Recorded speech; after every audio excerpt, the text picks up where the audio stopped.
Ghana to be featured in more international documentaries, 11 children to benefit from heart surgeries, and business sector bearing the brunt of blacklisting techs.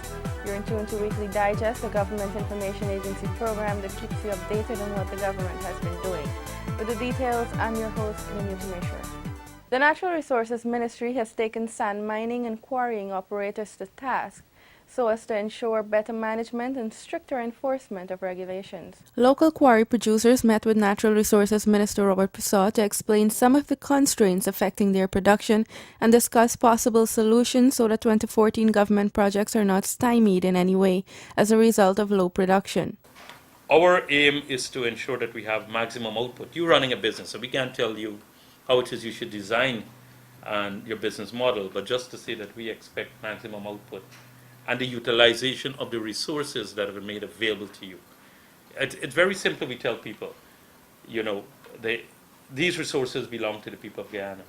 You've been entrusted to develop and utilize it and make it available. If you can't, well, then we have to seek other options. And, it pains us that we have a sort of an abundance of quarry material, and yet there's some level of importation. Subsequently, another meeting was held, this time engaging sand and loam pit operators, who were informed of the ministry's intention to strengthen enforcement of regulations so as to ensure that this activity is done within the confines of the country's laws. We have set up with an Environmental Protection Agency last year a department called Compliance and Enforcement. And that unit now will be in charge of ensuring, so the work doesn't stop when you collect from the EPA your authorization, and I heard some people not even coming for the authorization. But it is that we will be looking in terms of enforcement of those authorizations and strict enforcement of those authorizations. Because we have seen some of the sand mining activities have been carrying out in a way that is being disruptive to the environment. The inability to carry out proper monitoring also results in the state being denied the necessary royalties. As it stands, sand miners owe the state $132 million in arrears. The local government ministry will continue to work with municipalities in 2014 to ensure that residents pay their rates and taxes so that improved services could be offered. The ministry is encouraging the municipalities to devise programs which would see them reaching out in small groups to rate payers who are in default, with a view of discussing payment plans. We would wish to see in all 6 municipalities their collection units, whether it's 2 or 3 persons, who are actively involved in identifying persons who are indebted to the council, and in reaching out to that persons in a humane, polite way to explain to them the challenges that the councils face because they are not able to collect what they ought to collect, and to impress upon them the need to pay up. And you think about it. If people can look out there and see services that you deliver, they're going to pay. Also, towards increasing their revenue base, the ministry is stressing the need for the municipalities to move more aggressively with regards to re-evaluation and reclassification of properties. We understand that the existing rates and taxes that people pay are based on parameters set a few decades ago. And that from then to now, there have been changes in terms of property valuation. Similar properties existing side by side. We understand that. We appreciate that. Many properties are undervalued. Some properties not even on the register. We have checked. Most municipalities' revenue collection lacks to the extent that they are solely dependent on the annual subvention provided by government to offer important services to residents. In fact, the 6 municipalities were only able to collect 52% of expected total revenues of $2.8 billion in 2013. Other areas that the ministry will focus on in 2014 with regards to the municipalities are the optimization of the use of market tarmacs, greater expenditure control and record management, along with training for municipal workers. Several children will be given a new lease on life following the Health Ministry's and its partners' decision to send 11 children with life-threatening cardiac problems to Dominica for surgery. The children were chosen among many diagnosed after a team from Calgary University visited and conducted screening for cardiac-related illnesses. Due to the seriousness of their cases, these children were given priority. Surgeries were slated to begin on January 20, 2014. The ministry, in partnership with the Calgary University and Baby Heart, a non-governmental organization, will be financing the surgeries. The ministry also assisted the parents in obtaining their passports. We can help you get the passports, but we in no way can influence the visas. We can in no way influence the visas, right? That's not our role. The embassies will have to look at the cases, case by case. We do not influence that. My ministry will not influence. They have their rules, regulations, and so on, and that is where they will be. They will do their diplomatic work. Representatives of the three collaborating organizations will be conducting post-surgery checks upon the return of the children to Guyana. Guyana is rapidly becoming a popular film and documentary destination. Several filming companies have concluded shooting, while many more are indicating their interest. In 2014, there are plans for Alcon Films, which produces Twilight movies, to film part of a movie in Guyana. Just recently, Blue Paw of Germany concluded a documentary on their journey to finding the mythical source of the Essequibo. The Discovery Channel concluded filming an entire season of the popular show Gold Rush. This was voted the #1 most watched show in America. The Discovery Channel is reported to have invested over $2 billion to produce and broadcast the 10-part series. Meanwhile, in September, BBC One came to Guyana to film The Hunt, another popular series which will see the showcasing of Guyana's harpy eagle. Holy Dave. Wow, look at that. After an epic quest in South America, We ain't in Kansas anymore. the Huffman crew has left the Klondike behind. Go, go, go, go, go!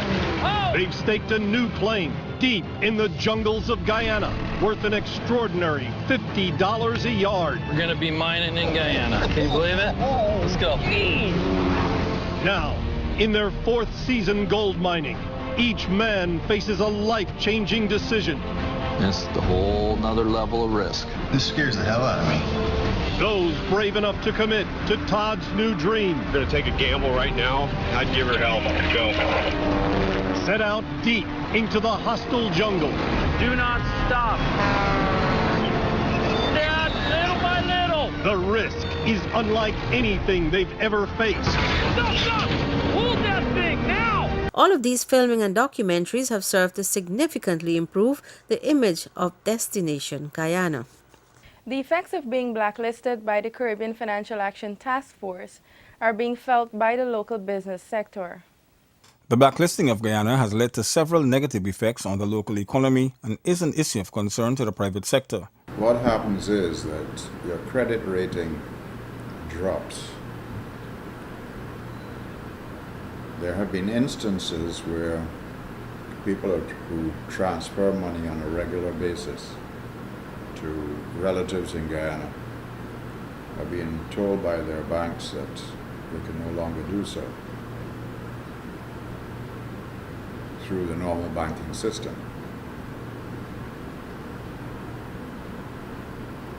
There have been very small instances where people purchase online, products online,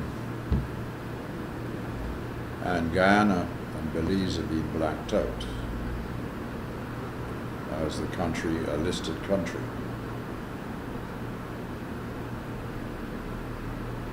It means a lot of these small companies that operate internet selling services are avoiding risk, any form of risk.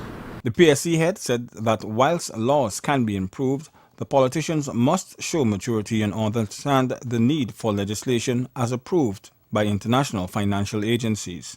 Once that is approved, we can avoid and approved by Parliament, then we can avoid getting blacklisted by the global body. If that happens, we're in very, very serious trouble. The failure of Guyana to pass its amended Anti-Money Laundering and the Countering of Financing of Terrorism Act has led it to being blacklisted by the Caribbean Financial Action Task Force, of which Guyana is a signatory member. There's more to come. Please stay tuned. Amerindian rights to land ownership continues to be a high priority for the PPPC government. The signing of a US $10.7 million agreement with the United Nations Development Program has paved the way for the implementation of the Land Titling and Demarcation Project, which is expected to provide absolute grants and certificates of title to eligible Amerindian communities and villages. There are 97 titled villages, while 77 others have had their lands demarcated. The Ministry of Amerindian Affairs will be working to process the first batch of 33 communities for land extension and 70 for demarcation under the 3-year land titling project. In an effort to better their lives, more than 42,000 pensioners are currently enjoying a 25% increase in their pension. This is in addition to the waiver of the Guyana Water Incorporated's bill. And in another attempt to enhance their lives, over 8,500 pensioners are benefiting from $20,000 subsidy yearly towards their electricity bills with the Guyana Power and Light Incorporated. Guyana as a tourist destination continues to receive international acclaim. The reputable National Geographic Traveler has named Destination Guyana as one of the must-see places in 2014. The renowned magazine said Guyana is the best-kept secret in South America with stunning natural wonders. This year, increased focus will be placed on enhancing the standards within the industry, focusing on tourism products and services, multi-destination itinerary planning, events management, ecotourism, and sustainable principles and guidelines, as well as a grading scheme which will be developed for the industry.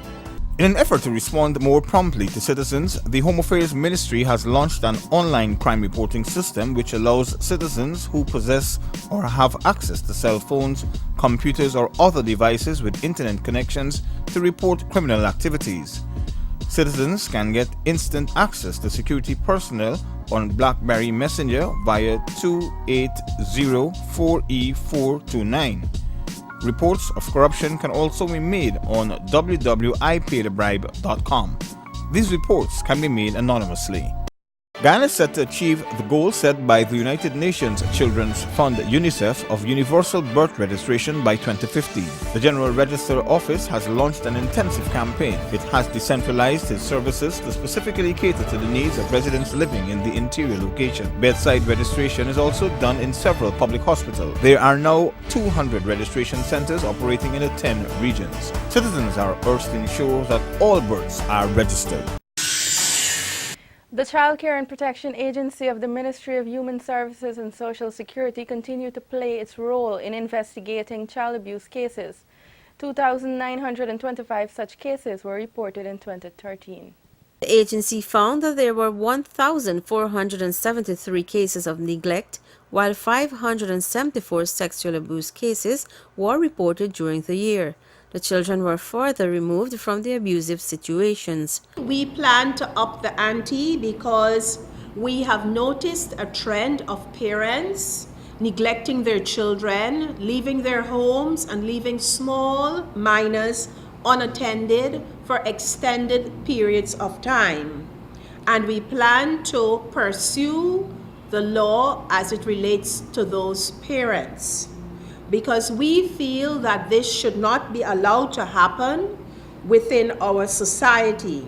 In addition, with the registration and licensing of more than 200 daycare facilities throughout the country, 207 children are currently in the foster care program, with 121 parents, while 600 children were consigned to privately run homes and orphanages.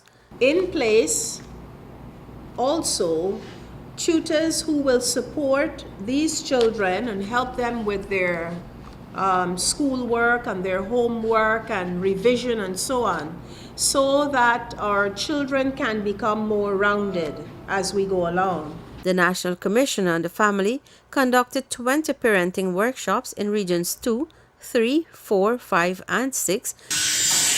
The Ministry of Culture, Youth and Sport will be fast-tracking the realization of new sport facilities this year. The Sports Ministry's Pioneer Initiative and the country's first national synthetic athletic track at Leonora West Coast Demerara is seeing steady progress. It is expected to be completed soon. This multi-million-dollar facility was scheduled for completion in 2013. However, unfavorable weather conditions prevented contractors from completing the laying of the synthetic surface. Once this facility is completed, we'll be able to do all track events and all field events. We have specially allocated sections for long jump. We'll have a special area for things like hammer and discus and shot put and javelin and all of that. So all these would be in place. So you would see sometime next year that the facility can become optional, but we will continue based on the allocation that we receive. We'll continue to build out some more stands. When we complete the facility, our intention is to have stands that can seat approximately 8,000 spectators. But that would not be by the end of this year, we might not have all those stand spaces. We'll have to continue to build as we go. The construction of stands on the northern side of the track has started and is expected to be completed within 4 months. A clubhouse, also on the northern side of the track, is to be erected. However, that contract has not yet been awarded. The inner circuit of the facility is about 80% complete. When fully completed, the facility will be hosting all track and field events. It was also designed to suit a minimum expectation of a FIFA football match. At the facility itself, we have been working on 22 acres of land. We have about 42 acres or so land space there. So we are utilizing a little bit more than half of the acreage that we have there. We have spoken to the GFF, the Guyana Football Federation, because as you know, they have a gold project where they were going to build their first gold project at Orangestein, right on the West Demerara. And we have encouraged them because we see that if you have the facility closer to the synthetic track, you can have more synergies there. So we have encouraged them to consider coming closer to the track. And in fact, they have given such consideration and they would be coming closer to the synthetic track. We have allocated a space near the track where we'll be giving them to use. Works on the laying of the foundation of the 25-meter warm-up pool at the National Aquatic Center at Liliendal are also in progress. When completed, the prefabricated pool will be installed by Murta Pool. Meanwhile, the ministry will be commissioning its Sports Resource Center, which is expected to provide a vast amount of sport-related information and research material. This facility, which will be equipped with a library and computers, will eventually be developed into an institute of sports. A significant amount of work was done in 2013 to realize the provision of an affordable degree of electrification to all persons in Guyana within an economically, environmentally, and socially sustainable framework. Special attention has also been paid to renewable resources. The Minor Falls Hydropower Project is the closest Guyana ever came to reducing the dependence on fossil fuels, but with the political opposition withholding support to two critical pieces of legislation essential to proceeding, construction was stalled. Accordingly, government is continuing to pursue ways to realize the development of hydropower in Guyana. A memorandum of understanding was signed with Canadian company Sand Springs Resources Incorporated and CM Power to deepen efforts in undertaking further feasibility studies and other measures to develop a 60-megawatt hydropower project on the Kurupung River in Region 7. They approached us some years ago to begin studying the development of a potential hydropower site at Comoros, around the Comoros Falls on the Kurupung River. If I step back, you may have heard that in the 1970s, working I think with the UNDP, the government of Guyana had a survey of potential hydropower sites across Guyana, big ones, small ones. And this was one of the 60 plus that were identified. It was then identified as a potential, I think, 80 megawatt site. Plans have also been announced for the harnessing of hydropower in the upper and lower Mazaruni. Whilst there have been several studies in the 1970s, the problems that were highlighted at that time have been taken into account, and there are new proposals that are being studied. There are new proposals or new ideas which need to have further study. So we would be proceeding on another stage of study of developing the hydropower potential on the Mazaruni in particular. I must say, for those who are involved in these things, the Mazaruni and the Kotaro are the two largest, the two rivers with the greatest potential for hydropower development. In addition to hydropower, the use of 11,000 photovoltaic solar home systems have been made available to residents in the hinterland, and about 184 villages are receiving about 12 to 15 kilowatt hours of electricity daily. An additional 6,000 solar panels will be procured to ensure that all hinterland households are supplied with electricity. There's more to come. Please stay tuned. Ghana is set to achieve the goal set by the United Nations Children's Fund UNICEF of universal birth registration by 2050. The General Register Office has launched an intensive campaign. It has decentralized its services to specifically cater to the needs of residents living in the interior location. Bedside registration is also done in several public hospitals. There are now 200 registration centers operating in the 10 regions. Citizens are urged to ensure that all births are registered. In an effort to better their lives, more than 42,000 pensioners are currently enjoying a 25% increase in their pension. This is in addition to the waiver of the Guyana Water Incorporated's bill. And in another attempt to enhance their lives, over 8,500 pensioners are benefiting from $20,000 subsidy yearly towards their electricity bills with the Guyana Power and Light Incorporated. In an effort to respond more promptly to citizens, the Home Affairs Ministry has launched an online crime reporting system which allows citizens who possess or have access to cell phones, computers, or other devices with internet connections to report criminal activities. Citizens can get instant access to security personnel on BlackBerry Messenger via 280-4E429. Reports of corruption can also be made on www.ipaidthebribe.com. These reports can be made anonymously. Amerindian rights to land ownership continues to be a high priority for the PBPC government. The signing of a US $10.7 million agreement with the United Nations Development Program has paved the way for the implementation of the Land Titling and Demarcation Project, which is expected to provide absolute grants and certificates of title to eligible Amerindian communities and villages. There are 97 titled villages, while 77 others have had their lands demarcated. The Ministry of Amerindian Affairs will be working to process the first batch of 33 communities for land extension and 70 for demarcation under the 3-year land titling project. Guyana as a tourist destination continues to receive international acclaim. The reputable National Geographic Traveler has named Destination Guyana as one of the must-see places in 2014. The renowned magazine said Guyana is the best-kept secret in South America with stunning natural wonders. This year, increased focus will be placed on enhancing the standards within the industry, focusing on tourism products and services, multi-destination itinerary planning, events management, ecotourism, and sustainable principles and guidelines, as well as a grading scheme which will be developed for the industry. During Cabinet's meeting on January 15, several issues of national concern were discussed. These were subsequently brought to the attention of the media. Cabinet is calling for a major revamping of the efforts being made to alleviate incidences of flooding in the city after the recent bouts of heavy rains. The interventions thus far by City Hall have not been very effective. Innovative thinking that brought us the Hope Drainage Canal is needed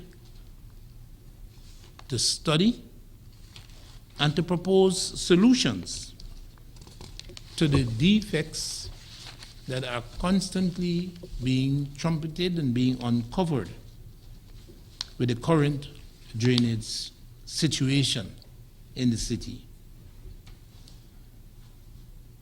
The financing mechanisms and the implementation on the work plan would be weighty matters, and it would need very mature consideration by all the stakeholders. Cabinet's contention is putting everything aside. The time for action is now. Cabinet notes that the opposition, not for want of time or opportunity, has until now not provided Guyana with what they think is the solution to the anti-money laundering and countering of the financing of terrorism bill. One parliamentary special select committee later, during which months of meetings took place, and Guyana is still nowhere close to an understanding of an opposition solution. The AFC is so far out of whack where this issue is concerned. It is offering to horse trade the merits of the bill, or for that matter, its demerit to them. Whilst the Alliance for Change has listed its conditions for the consideration of the bill, the APNU has until now not proposed any comprehensive policy. They are willing, at least we give them credit, they are willing to say how and under what conditions they would support a bill that would have prevented blacklisting of Guyana. That is much more than APNU has said and done. To this day, no one has seen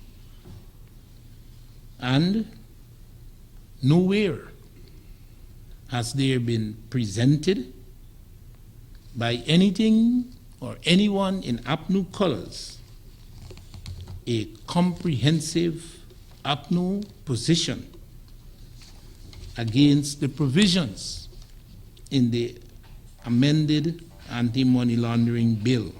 Meanwhile, Guyana will host the 2014 reunion of Howard University Medical Association from January 16 to 21. The delegation of 40-plus Washington, D.C. based medical practitioners will host 2 continuing education sessions with local medical practitioners and will also be exploring the forging of professional and academic ties with the medical staff at the Georgetown Public Hospital Corporation. And that's all we have for you in this week's program, but before we go, here's a recap of the highlights. Guyana to be featured in more international documentaries, 11 children to benefit from heart surgeries, and business sector bearing the brunt of blacklisting effects. Remember that Weekly Digest and other government information can be found on our website www.gina.gov.ui, or you can send us your comments and suggestions at gina@gina.gov.ui. Thank you for watching, and do join us again next week for another program. Until then, be safe and have a productive rest of the week. Goodbye.